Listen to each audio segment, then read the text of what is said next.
Alright guys, hope y'all are good.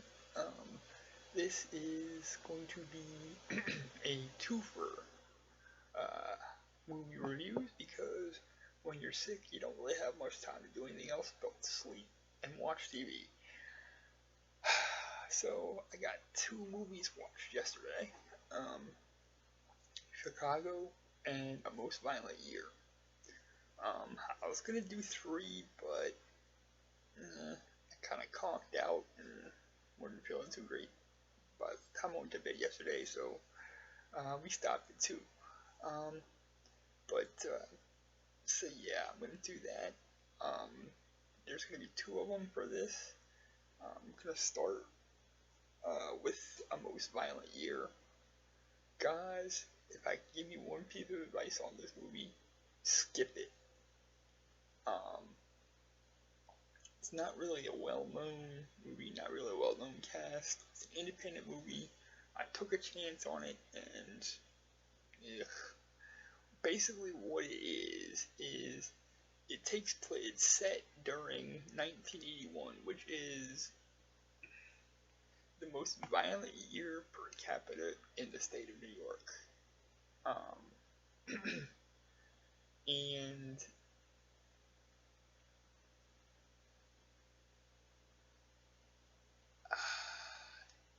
I can't. I don't even have words right now to just tell you how bad this movie is. So I'm gonna start here. The um, um, director and producers and everybody behind the movie said this isn't a mob movie. But thing is, when I watched it, for the 2 hours and 5 minutes I watched it, for them saying it's not a mob movie, it sure the hell looked like a mob movie to me. I mean, you had, people running things illegally. You had, people steal, one group stealing from another, and vowing revenge and all that shit. So, they can say it's not my movie all they want. I've seen a lot of mob movies in my day. This was a mob movie. Again, it's not probably well known because it's an independent film. The cast didn't really recognize anybody in it, but I thought I'd give it a chance, give it a pick it up, give it a watch, and kind of see what I thought. Well, um, it's basically a mob movie. Um, I almost call it Godfather. Like, Godfather 3 was bad, but this made Godfather 3 look like a Martin Scorsese picture. Okay, that's how bad this was. Just, it was unrealistic, and they're trying to stay, like, true to the time period and shit like that, but, um, it was just unrealistic, because I went back and did some research after watching this crap, and while it was true that 1981 is the worst year per capita in the state of New York for crime,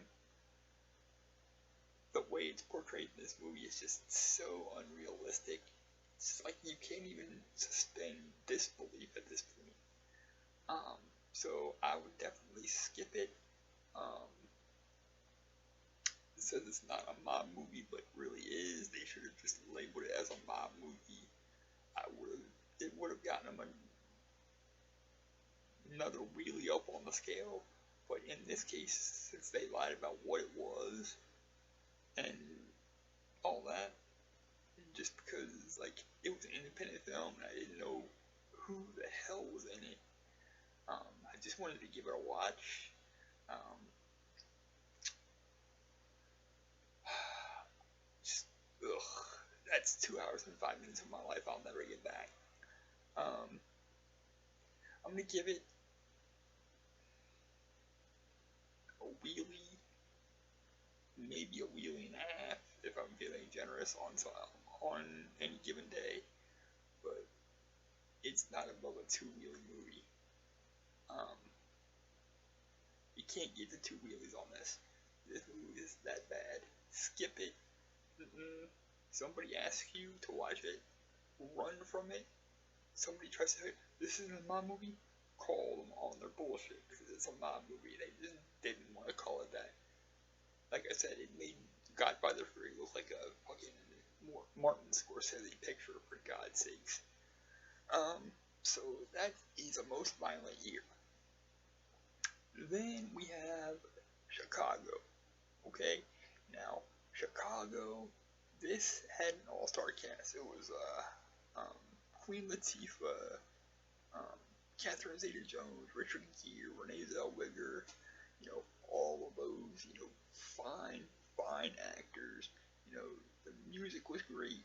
The the numbers were great. The storyline was just great. You know, Renee Zellweger's character, you know, wants to be famous and wants to do this and like kills her husband, I guess. And Richard Gere's character, he plays a lawyer, and you know, he's never lost a case with a female client. Same thing here. Doesn't lose.